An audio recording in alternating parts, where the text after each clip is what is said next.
રાજકોટના ring road નજીક આવેલ અમરનાથ મંદિરમાં અમરનાથ યુવા ગ્રુપના યુવકોને આરતી કરવાની ના પાડતા મામલો ગરમાયો છે અને હવે આરતીનો આ મુદ્દો પોલીસ મથક સુધી પહોંચી ગયો છે।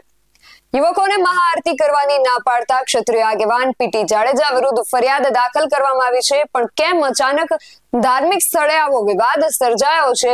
સમગ્ર વિગત મેળવી અહેવાલમાં। જય હિન્દ, BSN TV ન્યૂઝ પર આપની સાથે હું છું નિધિ ગઢવી।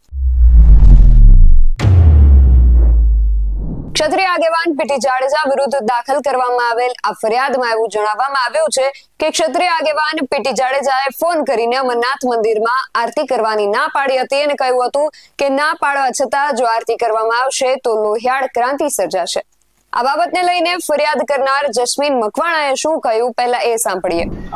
મારું નામ જસ્મીન મકવાણા છે અને 20/4/2025 ના રોજ મંદિરના કહેવાતા પ્રમુખ પીટી જાડેજા બાપુએ મને ધમકી આપેલી કે તમારે લોકોએ કાલથી મહાઆરતી કરવાની નથી। અમે 30/9/2024 થી આ દર સોમવારે મહાઆરતીનું આયોજન કરતા હોય છીએ અને એમાં હજારો લોકો પ્રસાદનો લાભ લેતા હોય છે અને આરતીનો લાભ લેતા હોય છે।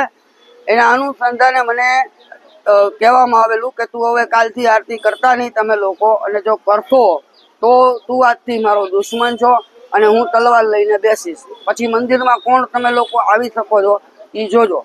આરતીમાં આપણે જે એજી ચોકમાં જે ચમત્કારી હનુમાન યુવા ગ્રુપ છે એના જે સ્વયંસેવકો છે એ જ લોકો આવે છે। આ ફરિયાદ અત્યારે ગઈકાલે અમે લોકોએ કરી છે, એટલે તાલુકા પોલીસ સ્ટેશનના PI સુધી પહોંચેલી છે। પછી આગળ અમે લોકો શું કાર્યવાહી કરે છે એના ઉપર આધાર છે। ટ્રસ્ટમાં કઈ પ્રકારની ગેરરીતિ?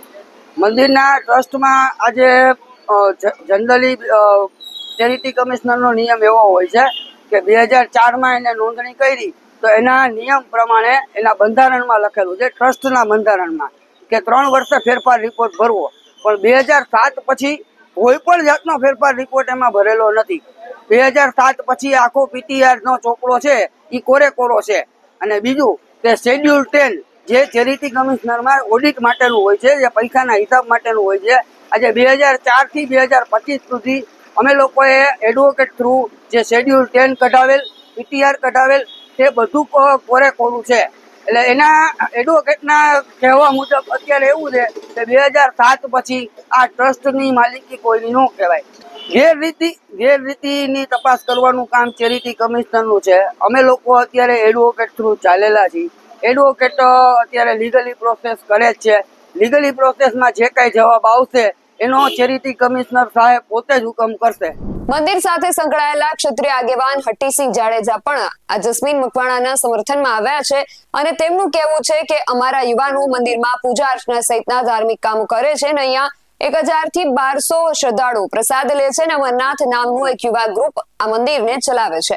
ત્યારે પીટી જાડેજાએ અચાનક મંદિરે આવીને મંદિરમાં આરતી સહિતના કામો ન કરવાની ધમકી આપી હતી। તેમણે એવું પણ કહ્યું કે જસ્મીનભાઈને ફોન કરીને ટાંટિયા ભાંગી નાખવાની ધમકી પણ આપી હતી। તો પીટી જાડેજાનું કહેવું છે કે હું પ્રમુખ છું, પરંતુ હકીકતમાં પીટી જાડેજા પ્રમુખ નથી। 2007 થી આ ટ્રસ્ટ ફાજલ થઈ ગયું છે। તેમના દ્વારા કહેવામાં આવે છે કે આરતી બંધ કરી દેજો, નહીતર અહીંયા લોહિયાળ ક્રાંતિ થશે।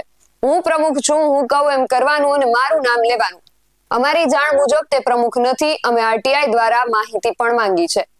આ મામલે અમને યુવકોએ જાણ કરતા અમારા સદસ્યોએ તાલુકા પોલીસ મથકે ફરિયાદ નોંધાવી છે। તો બીજી તરફ આ સમગ્ર મામલે પીટી જાડેજાના પુત્ર અક્ષિતસિંહનું નિવેદન પણ સામે આવ્યું છે। તેમને પણ સાંભળીએ કે તેઓ આ વિષયને લઈને શું કહી રહ્યા છે।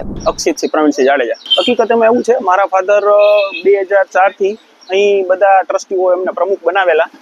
એ પછી અમુક વર્ષો પછી અમુક ટ્રસ્ટીઓ જે અત્યારે એમ કહે છે કે આમાં ટ્રસ્ટીઓ છે એ લોકો 15-17 વર્ષથી કોઈ આવેલું નથી અને જે પણ ફેરફાર રિપોર્ટ છે એ બધું જ આપણે ચેરિટીમાં રજૂ કરેલું છે। અને આ જે યુવા ગ્રુપ છે એમને આ મંદિરનો કબજો મેળવવો છે, બરાબર છે, ગમે એમ ખોટા સાબિત કરીને એમને આ વસ્તુ ઊભી કરેલી છે। બીજું 2 મહિના પહેલા એમને જો અરજી કરેલી હોય તો 2-2.5 મહિના પછી શું કામ ફરિયાદ, બરાબર છે, એટલે અમુક વસ્તુની રાહ જોતા હતા। હમણાં તાજેતરમાં અમારા મંદિરના પૂજારી અને ગોરાણીમાને આ લોકો 10 જણા આવીને 12 જણા આવીને એવી ધમકી આપી ગયા કે પીટીને કહી દેજો, બરાબર, આ તમે નવગ્રહનું જે મંદિર બનાવી રહ્યા છો એ તોડી નાખે, નકર અમે તોડી નાખશું। એટલે અમારે અર્જન્ટમાં અહીંયા ઓટો બનાવવો પડ્યો। અત્યાર સુધી અમે ફરિયાદ કે અરજી એટલા માટે નહોતી આપેલી કે ભાઈ કોઈ પણ વસ્તુનો આપણે વાદ વિવાદ ન કરવો, જો સોલ્યુશન થતું હોય તો બેસીને આપણે કરીએ. પણ એમાં પણ આપણે પદુ બાપુને ફોન કરેલો, પણ એમાં એ બી કોઈ સક્સેસ ન ગયું. પદુ બાપુએ કાંઈ પાછો રિપ્લાય ન આપ્યો. આ લોકોને જાણ કરેલી કે ભાઈ આવા પ્રશ્નના કારણે પીટી બાપુ ના પાડે છે કે તમે આરતી ન કરો.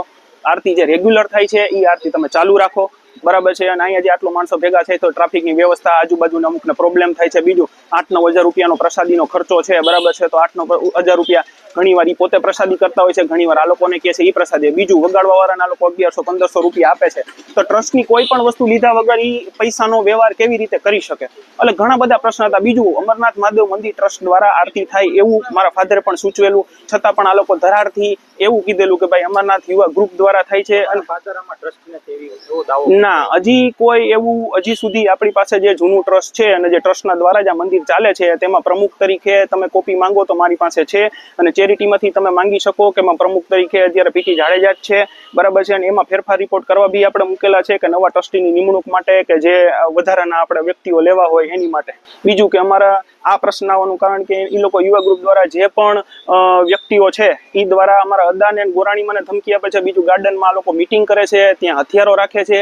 અને અદાને પણ અને ગોરાણીમાંને પણ એવું કેવડાવ્યું છે કે એને કહેજો કે એને મારીને આપણે ટાટિયા ભાંગી નાખવા છે. અદાને પણ એવું કીધું છે અને પીટી જાડેજાને પણ એવી ધમકી આપેલી છે રૂબરૂમાં આવી. અક્ષિત જાડેજાનું કહેવું છે કે મારા પિતાને 2004 થી મંદિરના ટ્રસ્ટીઓએ તેમને પ્રમુખ બનાવ્યા હતા. અમુક લોકો એવું કહે છે કે અમે ટ્રસ્ટીઓ છીએ, પરંતુ તે છેલ્લા 15-17 વર્ષથી કોઈ આવ્યું નથી. જે પણ ફેરફાર રિપોર્ટ છે તે વધુ ચેરિટીમાં રજૂ કર્યું છે. એટલે હવે આ વિવાદમાં ફરિયાદ નોંધાયા બાદ આગળ શું થાય છે તે જોવું રહ્યું. આ વિશે તમારું શું માનવું છે અમને કમેન્ટ કરીને ચોક્કસથી જણાવજો. આવા જ વધુ અહેવાલો સાથે મળતા રહીશું. તમે મારી YouTube ચેનલને સબસ્ક્રાઇબ કરવાનું અને અમને Facebook અને Instagram પર ફોલો કરવાનું ભૂલશો નહીં.